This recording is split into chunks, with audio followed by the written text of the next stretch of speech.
ચાલો વાલા બાળકો, હવે આપણે 5.3 નો પહેલો દાખલો સમજીએ. તો પહેલા દાખલામાં જુઓ, નીચે આપેલી સમાંતર શ્રેણી માટે માંગ્યા પ્રમાણે સરવાળો શોધો. 4 દાખલા પહેલામાં આપેલા છે, સરવાળો શોધવાનો છે, બરાબર. તો પહેલો શ્રેણી જોઈએ તો 2. હવે સરવાળો શોધવાનો છે એટલે 2 વત્તા 7 વત્તા 12 વત્તા ક્યાં સુધી 10 પદ સુધી.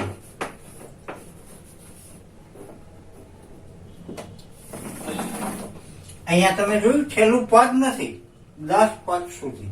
તો પછી આપણે પહેલા વેલા એ શોધવું પડે. એ શું છે? યસ 2. ડી શું છે?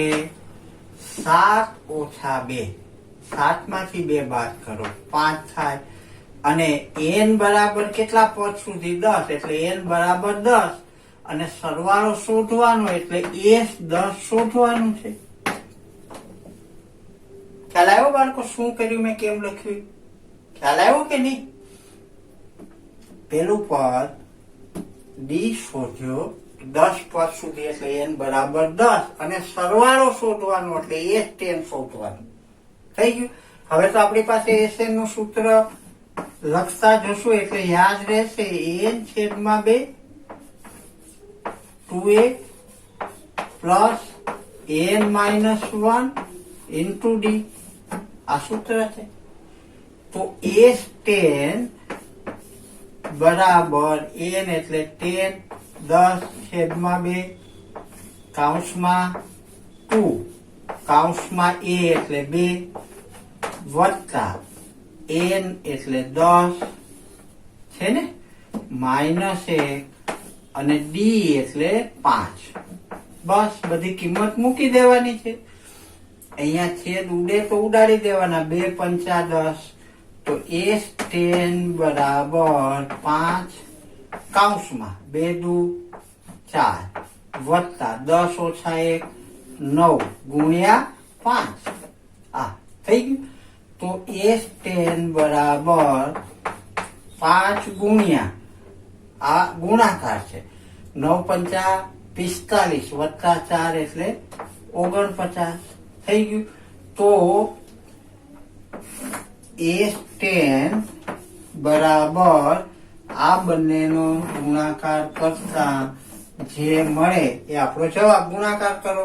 9 પંચા 45 ના 5 વધે આવી 4 5 ચોક 20 ને 4 24. તો s 10 બરાબર 245. એટલે શું લખશું? આ સમાંતર શ્રેણીના જવાબ કરીને લખી નાખશું આપણે. દરેક વખતે જવાબ અલગ ટૂંકો મોટો વાક્યમાં લખવાનો જવાબ. તો શું લખશું? આ સમાંતર શ્રેણીના 10 પદનો સરવાળો કેટલો મળ્યો? 245 થાય અથવા છે. થઈ ગયો આ જવાબ. સમજાણો? બીજો દાખલો હજી સમજીએ. ચાલો. તો બીજા દાખલાની જે શ્રેણી આપી છે -37 વત્તા -33 વત્તા -29 વત્તા ક્યાં સુધી 12 પદ સુધી. થઈ ગયું. હવે આની જેમ જ a બરાબર શું આવે? યસ -37. d બરાબર જો માઇનસ વાળું આવે ને તો ગણતરી કરી લેવી. બીજું પદ શું છે? -33 -37. ધ્યાન આપજો, નિશાનીમાં ગડબડ ન થઈ જાય. બાકી બધું જ સહેલું હોય, આવડતું હોય, પણ એક નિશાનીમાં ભૂલ પડી, સીડીના છેલ્લા પગથિયે ભૂલ પડી, 0 માર્ક આવે. કારણ કે આગળ બધું જ ખોટું આવે. ખ્યાલ આવ્યો બાળકો? એટલે ચોકસાઈ માઇનસ આવે ત્યારે ખાસ. ફરીથી અહીંયા જુઓ, d બરાબર શું થાય? -33 પ્લસ 37. હવે જુઓ મોટી સંખ્યાની નિશાની 37 મોટા છે એની નિશાની પ્લસ છે એટલે 37 માંથી 33 બાદ કરો એટલે +4 જવાબ આવે એટલે આ ડી મળી ગયો આપણને 4 અને n બરાબર તો છે જ કેટલા 12 પર અને S12 શોધવાનું છે આપણે S12 શોધવાનું થઈ ગયું હવે આ સૂત્રનો ઉપયોગ કરીએ તો શું થાય Sn બરાબર દરેકમાં આપણે સૂત્ર લખશું એટલે પાકું થઈ જાય n/2 કૌંસમાં 2a plus n-1 into d થયું તો S12 બરાબર 12/6 કૌંસમાં 2 એની કિંમત -37 નિશાની આવે ત્યારે થોડી ચોકસાઈ રાખવાની વત્તા n એટલે 12 -1 અને ડી જે છે એ કેટલો મળ્યો આપણને 4 એ પ્લસ મળ્યો માઇનસ પણ હોય એવું નથી તો અહીંયા 12/2 છે n/2 થયું તો હવે આનું સાદું રૂપ આપીએ તો S12 બરાબર 6 થાય 2 × 2 અને 2 × 6 12 હવે અહીંયા આ માઇનસ થશે ગુણાકાર કરો 2 × 7 = 14 વધી 1 3 2 6 ને 1 7 આ -74 થયા પ્લસ 12 - 1 એટલે 11 × 4 અહીંયા નિશાની માઇનસ નથી એટલે પ્લસ આવશે તો હવે S12 બરાબર 6 કૌંસમાં -74 વત્તા 11 ચોકું 44 તો S12 બરાબર 6 ગુણ્યા હવે આમાં મોટી સંખ્યાની નિશાની માઇનસ છે એટલે એ જવાબ માઇનસ આવશે 74 માંથી 44 બાદ કરો એટલે 30 આવે જુઓ 4 માંથી 4 જાય 0 7 માંથી 4 જાય 3 એટલે 30 આવ્યા થયું એટલે આનો ગુણાકાર કરો 36 18 -180 તો આ આપણને S12 મળ્યું હવે જવાબ આની જેમ લખવો પડે તો શું લખશું જવાબમાં અહીંયા સાઈડમાં જ લખી બતાવું છું શું લખશો જવાબ કરીને આ સમાંતર શ્રેણી ના 12 પદનો સરવાળો કેટલો આવ્યો -180 છે થઈ ગયું આ જવાબ સમજાણું કેવી રીતે કર્યું નિશાની માઇનસ આવે ત્યારે આપણે થોડી ચોકસાઈ રાખવાની હવે ત્રીજો દાખલો સમજીએ બધા ચારે ચાર દાખલા આ જ રીતે છે હા પણ એમાં દરેકમાં આમાં પૂર્ણાંક સંખ્યાઓ છે આમાં પૂર્ણાંક છે પણ ઋણ સંખ્યાઓ છે અહીંયા દશાંશ સંખ્યાઓ છે અને અહીંયા અપૂર્ણાંક છે એટલે હું તમને ચારે દાખલા ગણાવું છું કે જેથી અપૂર્ણાંકના દશાંશના ઋણના કોઈ નિયમોમાં તમને હજી અસ્પષ્ટતા હોય તો હું સમજાવું છું ત્યારે બરાબર ચોખવટ મનમાં સ્પષ્ટ થઈ જાય હવે ત્રીજો દાખલો જોઈએ જુઓ તો 0.6 વત્તા 1.7 વત્તા 2.8 આ રીતે સમાંતર શ્રેણી છે ક્યાં સુધી 100 પદ સુધી થઈ ગયું તો હવે a બરાબર 0.6 ડી બરાબર 1.7 માઇનસ 0.6 તો અહીંયા ધ્યાન આપશું પોઈન્ટ ની નીચે પોઈન્ટ લઈને બાદ બાકી કરવાની આવે તો 7 માંથી 6 જાય 1 પછી પોઈન્ટ 1 માંથી 0 જાય 1 એટલે ડી મળ્યો આપણને 1.1 n બરાબર કેટલા લઈએ છીએ 100 અને s 100 એ 100 આપણે શોધવાના છે હવે આપણું સૂત્ર Sn બરાબર n/2 2a plus n-1 into d. આ આપણું સૂત્ર છે. આમાં s 100 એ 100 બરાબર 100 છેદમાં 2 કૌંસમાં 2a એટલે 0.6 પ્લસ n એટલે 100 માઇનસ 1 અને d એટલે 1.1 થઈ ગયું. આ સૂત્રનો આપણે કિંમતો મુકાઈ. હવે અહીંયા તો સીધું છે 2 50 100 તો s 100 બરાબર 50. હવે અહીંયા ધ્યાન આપશું, પેલા પોઈન્ટ વગર ગુણાકાર કરો. 2 6 12. આમથી ગણો કેટલા આંકડા પછી પોઈન્ટ? એક આંકડા પછી. એટલે એક આંકડા પછી પોઈન્ટ મૂકો. આ બાજુથી ગણવાના 2 આંકડા પછી આવતા હોય તો 2 આંકડા પછી પોઈન્ટ. અહીંયા તો પોઈન્ટ નથી, આ એક જ છે પોઈન્ટ વાળી, એટલે 2 6 12 અને એક આંકડા પછી પોઈન્ટ પ્લસ 99 ગુણ્યા 1.1 થઈ ગયું. હવે s 100 બરાબર 50 કૌંસમાં 1.2 વત્તા, હવે આને ગુણાકાર કરવાનો, પણ અહીં તમે જુઓ એક આંકડા પછી પોઈન્ટ છે એટલે 99 એકુ 99 એનો 9 ઉતાર્યો, એક 9 વધ્યો, 99 એકુ 99 અને 9 ઉમેરો, 99 માં 1 ઉમેરો 100 અને 8 વધ્યા 108. પોઈન્ટ વગર પેલા ગુણાકાર કરી નાખવાનો. હવે આમાં જોવાનું ટોટલ એક આંકડા પછી પોઈન્ટ છે, આમાં તો નથી એટલે એક આંકડા પછી પોઈન્ટ છે એટલે અહીંયા એક આંકડા પછી પોઈન્ટ. ખબર પડી? હવે આ બે નો સરવાળો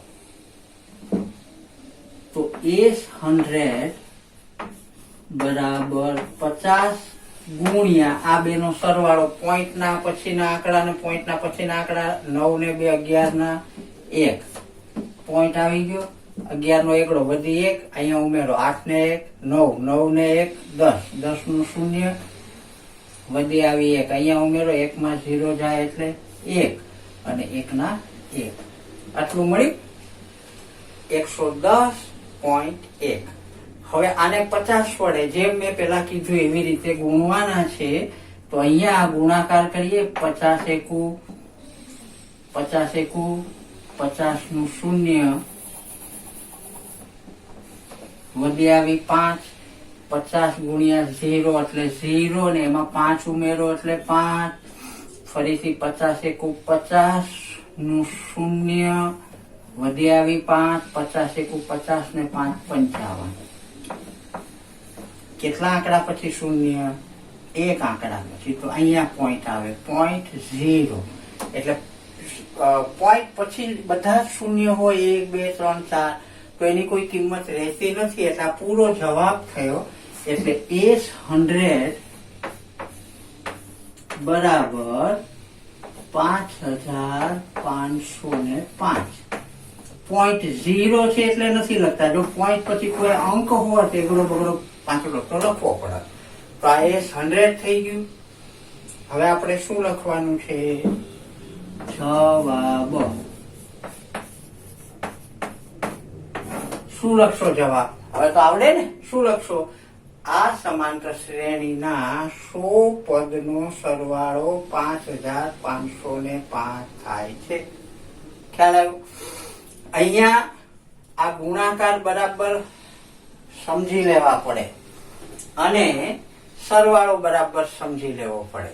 હું તમને અલગથી એકવાર ગુણાકાર અને સરવાળો ની પદ્ધતિ ફરીથી એકવાર, તમે બધું પ્રાથમિક વિભાગમાં શીખ્યા છો, તમારામાંથી ઘણા બધાને આવડે છે, પણ છતાં હું તમને એકવાર એ સમજાવું છું, બરાબર તમે સમજી લો.